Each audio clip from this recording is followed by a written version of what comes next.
সূর্যকান্ত মিশ্র যখন বিরোধী দলনেতা ছিলেন, আমি তখন বিধায়ক ছিলাম 17 মাসের জন্য।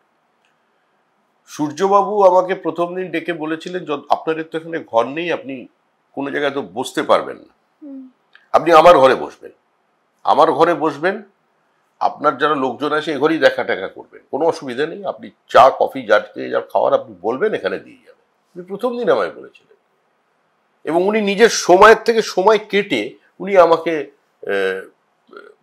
মানে তার সময় থেকে 2 মিনিট বেশি আমাকে আমি যাতে বলতে পারি তার ব্যবস্থা করতেন। তিনি তো চরম বিজেপি বিরোধী ছিলেন। আমার সময় ছিল বিধানসভায় কথা বলার আমার শক্তি অনুযায়ী 4 মিনিট।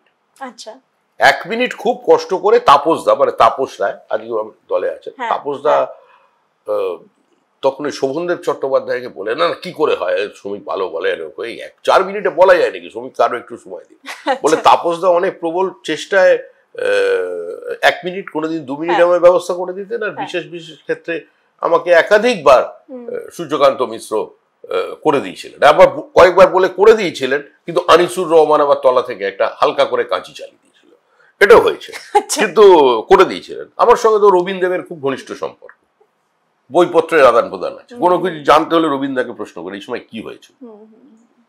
আরে আমার সবচেয়ে প্রিয় মানুষে তো নেই, মানে যার সঙ্গে আমার সবচেয়ে বেশি সাংবাদিক যোগাযোগ ছিল দেবাশিস ভট্টাচার্য।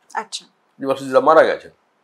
দেবাশিস দা, রবীন্দ্রদেব, এরা হচ্ছে অথরিটি। কত সালে কোন দিন কি ঘটনা ঘটেছিল এখনো বলে দিতে পারে, গুগল পুরো একদম।